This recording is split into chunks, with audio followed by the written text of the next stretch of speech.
آ رہا ہوں. تاجروں میں کمائی کا مہینہ نہیں ہوں, نئے کپڑے سلوانے کا مہینہ نہیں ہوں. میں اس لیے نہیں آ رہا ہوں کہ تم عیدی خریدی کے نام پر پورا مہینہ بازار میں نکال دو. میں صرف تمہیں بھوکا رکھنے کے لیے نہیں آ رہا ہوں. عبادتوں میں دکھاوا کرو اس لیے نہیں آ رہا ہوں. زکوٰۃ اور فطرے کے نام پر نام و نمود بٹورو اس لیے نہیں آ رہا ہوں. افطار پارٹی کے نام پر فضول خرچی کرو اس لیے نہیں آ رہا ہوں. عبادتوں میں دکھاوا کرو اس لیے نہیں آ رہا ہوں. میں اس لیے نہیں آ رہا ہوں کہ تم روزے رکھو اور پھر سارا دن سوئے رہو. روزہ رکھو اور فون سے چپک کر بیٹھ جاؤ. اس لیے نہیں آ رہا ہوں کہ افطاری کے موقع پر خوب پیٹ بھر کر کھاؤ اور عشاء اور تراویح کی نماز قضا کر کے خراٹے بھرو. میں تو آتا ہوں اپنے رب کی رحمتوں, برکتوں اور مغفرتوں کی سوغات لے کر, مگر تم اس کو حاصل کرنے کے بجائے تجارت کے حساب و کتاب میں لگ جاتے ہو. روزہ رکھ کر یوں سمجھتے ہو کہ میں نے تیر مار لیا. ارے میں تو سال بھر کے تمہارے گناہوں کو دھونے کے لیے اللہ کی طرف سے مغفرت کا پروانہ بن کر آتا ہوں, مگر تم روزہ رکھ کر بھی گناہوں سے باز نہیں آتے. نوجوانوں, ناجائز عشق رمضان سے پہلے بھی ناجائز اور اب بھی, مگر تم تو رمضان میں کچھ کام نہ ہونے کا بہانہ بنا کر سارا دن موبائل پر عشق بازی کرتے رہ جاتے ہو. پھر روزہ رکھ کر یہ گناہ کیسا؟ غلط ویڈیوز اور موسیقی سننا ہر وقت حرام, مگر یہاں تو روزے کی حالت میں یا تو سو کر یا پھر موبائل میں گزارا ہوتا ہے.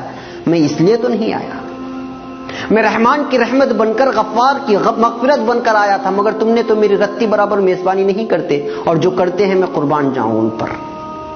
میرا یہ ایک دن نہیں گزرتا ہے اور وہ افسوس کرتے رہ جاتے ہیں کہ ایک دن گزر گیا, اور پھر رات دن قرآن کی تلاوت سے, تسبیح اور نمازوں سے, دعاؤں اور التجاؤں سے اپنے رب کو منانے کی کوشش کرتے ہیں.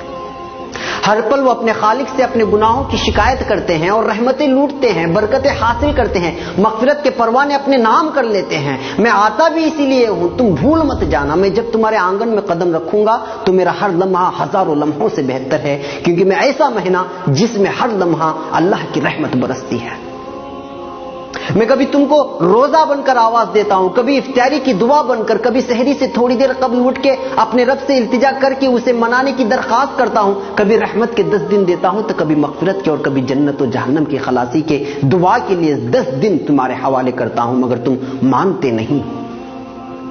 ارے ہوش میں آؤ بھائی, میں آ رہا ہوں. کہاں کھو گئے ہو؟ 11 ماہ گناہوں کے دلدل میں ڈوبے رہنے کے بعد اپنے گناہوں کو بخشوانے کے لیے میرے رب نے تم تک بھیجا, تو تم روزے کے نام پر خالی پیٹ رہ کر وہی جھوٹ کے انبار, غیبت کے بازار, بات پر تکرار, عید خرید کے نام پر بیوی سے انبن, پڑوسی سے تعلقی. ارے ہوش میں آؤ, اگر میں چلا گیا تو موقع ہاتھ سے چلا جائے گا, اور لوٹنے کے لیے 11 مہینے لگ جائیں گے, اور زندگی کا کوئی بھروسہ بھی نہیں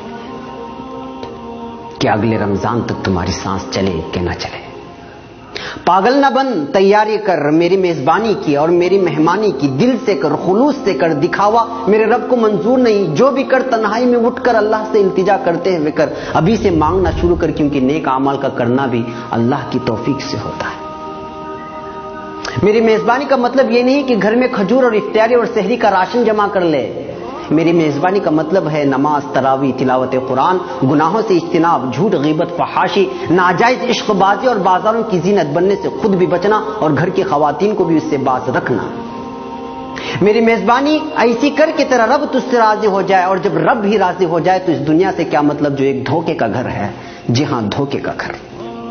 اور ہاں, میری راتوں کو یوں ہی غفلت میں سو کر برباد مت کرنا. اللہ سے اپنا دکھڑا سنانا, برما میں کیا ہوا, فلسطین میں کیا ہوا اور ہو رہا ہے, افغانستان, عراق و شام اور دیگر مسلم ممالک میں جو ظلم ہو رہا ہے, کیا کیا جا رہا ہے, اس کا دکھڑا سنانا اپنے رب سے. بیتے سالوں میں اپنوں اور غیروں نے ہم سے جو برتاؤ کیا اس کی شکایت کرنا اپنے رب سے. وہ سننے والا ہے, سب کے سننے والا ہے, وہ جو سب سے رحیم, سب سے کریم اور تم سے سب سے زیادہ محبت کرنے والا ہے. تمہارا دکھڑا سن لیا تو پھر بیڑا پار ہے, نہیں سنا تو پھر ثواب کہیں نہیں گیا.